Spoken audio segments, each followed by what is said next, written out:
नमस्कार गोवेकरांनो, मी प्रियांका देशमुख दैनिक गोमंतकच्या इव्हिनिंग बुलेटिनमध्ये आपलं स्वागत करते। जाणून घेऊया आज दिवसभरातील गोव्यातील काही ठळक घडामोडी।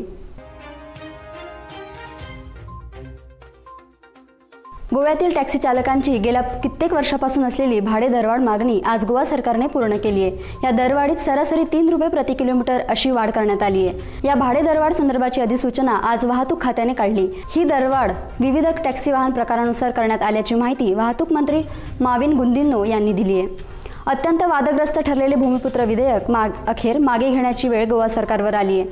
आता सरकार हे विधेयक सुधारित स्वरूपात हिवाळी अधिवेशनात आणणार असल्याचे सांगितले। सरकारने या विधेयकावर नागरिकांकडून goaonline.government.in या संकेतस्थळावर सूचना मागवल्या आहे। राज्यात आज मुसळधार पावसाची शक्यता हवामान विभागाने वर्तवली आहे। अरबी समुद्रातील हवामान स्थितीचा विचार करता आजही काही ठिकाणी मुसळधार पावसाची शक्यता वेधशाळेने वर्तवली आहे। वाऱ्याचा वेग ताशी 40 ते 50 किलोमीटर असल्याने आज आणि उद्या मच्छीमारांनी समुद्रात मासेमारीसाठी जाऊ नये असा इशाराही देण्यात आला आहे। 24 जुलैपासून सरासरी पाऊस पडत असताना येत्या काही दिवसातही मध्यम स्वरूपाचा पाऊस गोव्यात पडण्याची शक्यता आहे।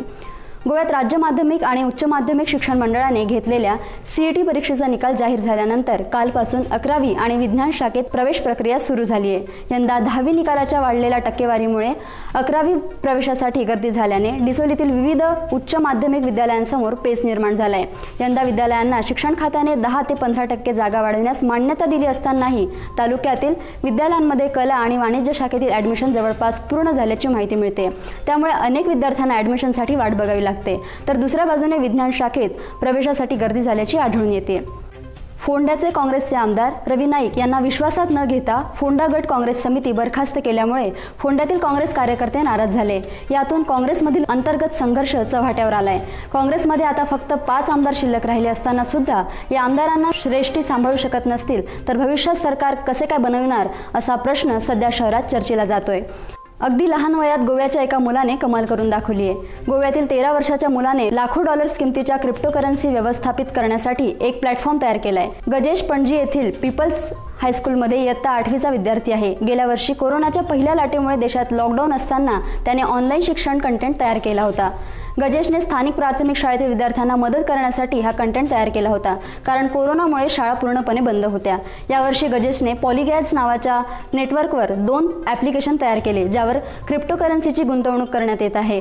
या क्रिप्टोकरन्सीमध्ये आतापर्यंत $7 मिलियन गुंतवणूकही झालेली आहे। 2 दिवसापूर्वी साखळीत काँग्रेसने सद्बुद्धी मोर्चा काढला होता, मात्र भारतीय जनता पक्षाच्या 2 ते 2.5 हजार कार्यकर्त्यांनी हा मोर्चा अडवला होता। त्याबद्दल भाजपने 144 कलमांचा भंग केल्याबद्दल काँग्रेसचे भाजप कार्यकर्त्यांच्या विरुद्ध गुन्हा दाखल करणार आहे, अशी माहिती प्रदेश काँग्रेसच्या महिला अध्यक्ष बीना नाईक यांनी आज पत्रकार परिषदेत दिली। महिलांबाबत केलेल्या वक्तव्याचा निषेध करण्यासाठी काँग्रेस कार्यकर्ते मुख्यमंत्र्यांना भेटून त्यांना पुष्पगुच्छ देण्यासाठी साखळीत गेले होते। त्यावेळी बीजेपी कार्यकर्त्यांनी हा मोर्चा अडवला होता। तर या होत्या आज दिवसभरात गोव्यात घडलेल्या काही ठळक घडामोडी।